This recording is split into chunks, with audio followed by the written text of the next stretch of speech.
Hello everyone. हमारा ये generals का ये थर्ड लेक्चर है और ये पूरा एग्जाम्पल ही रहने वाला है, क्योंकि बुक्स में जितने भी एग्जाम्पल थे सो मोस्ट ऑफली एग्जाम्पल यहाँ पे कवर होगा और जो बाकी रह गए हैं वो एग्जाम्पल नेक्स्ट वीडियो में कवर होगा। और ये ऐसे मैंने ट्रांजेक्शन लिया है कि जिसमें आपको ज़्यादा दिक्कत आती है, क्योंकि जो इजी है वो आप कर सकते हो, उतना आपका लेवल आ गया है। लेकिन कुछ ट्रांजेक्शन ऐसे भी है कि अभी थोड़े हाई लेवल के हैं। तो इसी तरह से हम फर्स्ट स्टार्ट करते हैं कि गुड्स 700 का गुड्स से वो डिस्ट्रॉय बाय फायर हो गया और it was not insured, means goods का इंश्योरेंस होता है, वो इंश्योर हमने नहीं लिया है, तो उसका बैन हम मीन्स उसका भरपाई भी हमको करना पड़ेगा। तो पहले इसका एंट्री का आएगा loss on goods destroy by fire, account को डेबिट करेंगे। टू टू क्या आएगा, परचेज अकाउंट। परचेज अकाउंट कितना रुपया का है, 700। आई होप समझ में आ गया होगा। अब सेकंड ट्रांजेक्शन की ओर चलते हैं। Good stolen receive back of ₹100 on police investigation, means police ने इन्वेस्टिगेशन किया तो वो गुड हमें वापस मिल गया, तो इसका रिवर्स हो जाएगा purchase account debit to stolen. क्या क्या और क्या बोलेगे, परचेज अकाउंट डेबिट टू, यहाँ पे हम क्या लिखेंगे, स्टोलन गुड्स, मीन्स इसका रिवर्स कर दिया है तो उसका 100। अब थर्ड ट्रांजैक्शन की ओर चलते हैं। Goods of 2500 is destroy by fire, insurance company has admitted claim for it. अभी यहाँ पे क्या हुआ कि अभी यहाँ पे इंश्योरेंस कंपनी ने हमको क्लेम दिया, मीन्स हमने इंश्योरेंस पे किया होगा। तो इसी तरह से अभी यहाँ पे loss on goods means insurance हमने नहीं लिया था, तो यहाँ पे हमने ये लिखा। अभी यहाँ पे इंश्योरेंस कंपनी हमको पे करेगी, तो हम ये लिखेंगे कि insurance company account debit to purchase account 2500। अब सेकंड से, अब फोर्थ है कि गुड्स ऑफ 500 का गुड्स है, 500 का गुड्स है जिसका हमने चैरिटी कर दिया है। तो चैरिटी में क्या आएगा, donation account debit to purchase account, donation account debit to purchase account कितना है 500।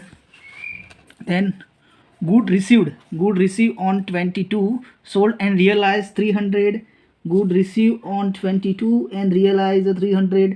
तो ये क्या कहना चाहता है कि एंड उसका 300 रुपया मिला, तो क्या मिला, गुड्स गया तो गुड रिसीव्ड गया 220 और सोल्ड, तो सोल्ड हमने 300 रुपया, तो कैश आ रहा है, तो कैश अकाउंट डेबिट टू क्या, सेल्स। तो जो हमने फ्री सैंपल दिया है, तो हमने फ्री सैंपल क्या किया, जैसे कि आपको पता होगा ये डॉक्टर होते हैं ना, वो कुछ फ्री सैंपल बेच भी नहीं बेचना चाहिए, लेकिन कुछ कुछ जगह पे होता है, या कुछ ऐसी चीज़ आती है जो free sample as a low cost में हम सेल कर देते हैं, तो ऐसा ही किया है। अभी अच्छा example, goods of ₹1500 is destroy by fire, insurance company has admitted claim ₹900 and 200 realise from scrap of this goods.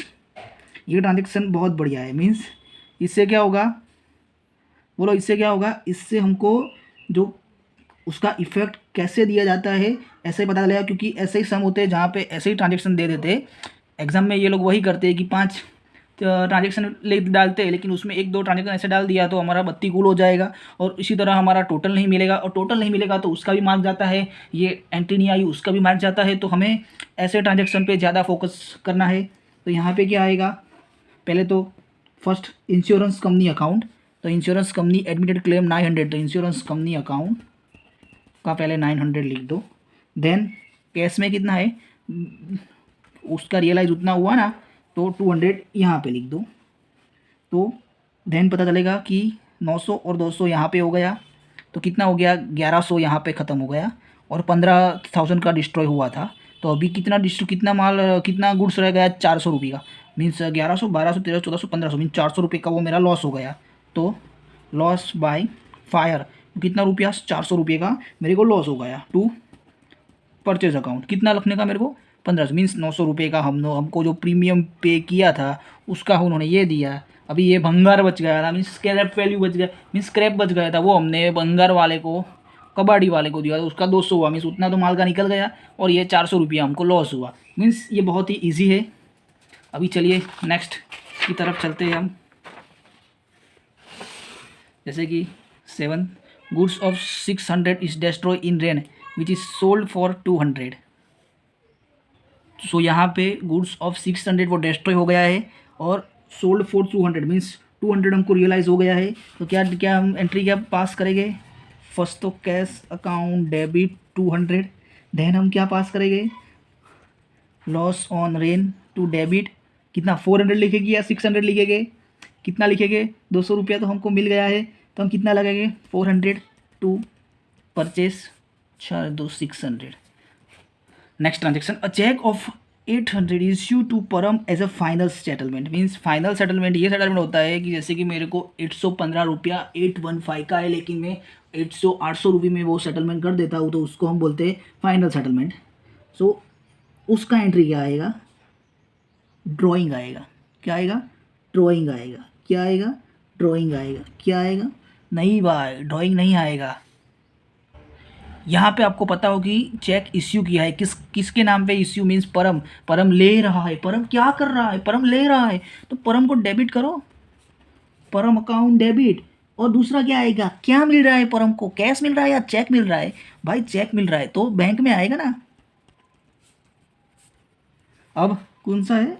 9th transaction है कि loan of 15,000 at 14% interest is borrow from Pawan, from to और फ्रॉम फॉर्म में बहुत, means ये पवन से ले रहा है, पवन से, और पवन ले रहा है, परम ऊपर परम ले रहा था, मीन्स टू आता है ना, उस वो ले रहा होता है। ये थोड़ा ग्रामेटिकल भी मिस्टेक हो जाता है देन। तो यहाँ पे cash means borrow from Pawan for business, तो या कैश आ रहा है और कैसे ले रहा है? 14% इंटरेस्ट से। So cash account debit to Pawan account means Pawan दे रहा है, मीन्स फ्रॉम मीन्स दे रहा है, कौन दे रहा है? टू मीन्स ले रहा है। ये एक्चुअली ये थोड़ा इंग्लिश का है, यहाँ पे इंग्लिश काम करता है। मे भी गुजराती बच्चों को मे भी दिक्कत आ सकती है, लेकिन ये इंग्लिश वाले को तो शायद नहीं आएगी इतनी दिक्कत। A loan of rupees 18,000 at 18% is given to a Pushkar, means Pushkar को लोन दिया, तो पुष्कर लोन ले रहा है। अगर पुष्कर लोन ले रहा है तो पुष्कर का अकाउंट डेबिट होगा। सो पुष्कर अकाउंट डेबिट, और क्या जा रहा है और कहाँ जा रहा है?